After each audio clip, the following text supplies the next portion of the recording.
Evelyn Owens, and I'm 7 years old. I live in Center Point, Oregon.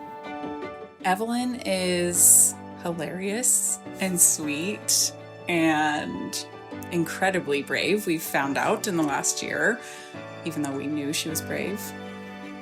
We love to go camping, to the lake, fishing. Evelyn loves to do anything, literally. Yeah. She's up for an adventure no matter what it is. When we got the result that Evelyn had cancer, we didn't believe it. We thought, this has got to be a mistake. Of course, our first thought, aside from the obvious of worry, was how are we going to work? How are we going to go to work and have a kid at home that's fighting cancer? Evelyn had a bump. We always called it her bump. She went to go get it removed. We went up to OHSU for a specialist because they thought it was a cyst. And when they removed it, they told us all is well. We don't ever have to see you again. Go on your way and follow up in Medford.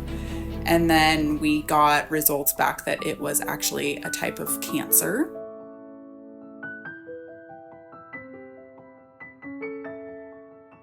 When you have cancer, your cell multiplies too fast and it breaks. There's too much blood cells that breaks in your body.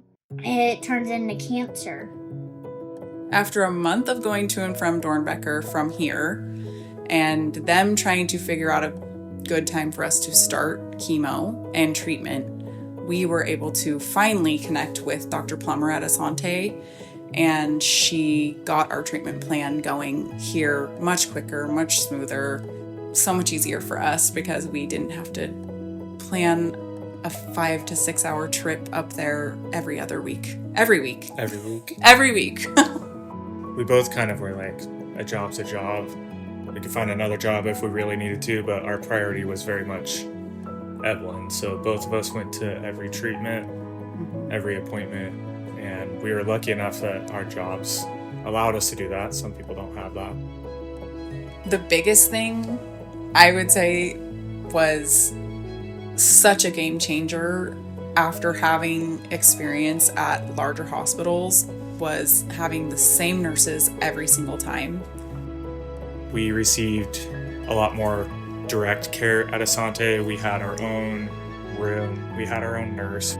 At the larger facilities, you were in a room no bigger than the living room, and there was 6 or 7 curtains around, and you were just in a chair. Making eye contact with every other kid getting chemo too. Asante is one of a kind, I would say, in the fact that we got our own room, like Austin said, our own nurse. Dr. Plummer, sat with us for as long as we needed each time we needed her.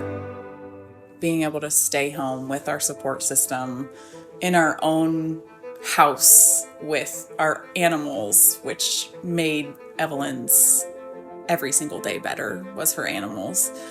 It changed the game for us. So there was a lot of ups and downs through the 24 weeks, and we ended up having to go 1 week longer.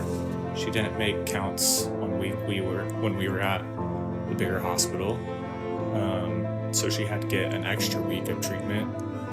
But then we got to do our final 2 weeks of treatment in the new infusion center at Asante, and we got to be the first patient to ring the bell in the new infusion center at Asante, and it was arguably the best feeling we've had as parents to see Evelyn ring the bell, because we kind of knew we were kind of up over this giant mountain that we've been climbing for the last 25 weeks at that point. So now that we know that Asante is a Children's Miracle Network hospital, when we go to the grocery store and we see, they ask you to round up or would you like to donate to Children's Miracle Network, it makes it all that more real and so much more personal, because all of those donations are affecting us and helping us directly.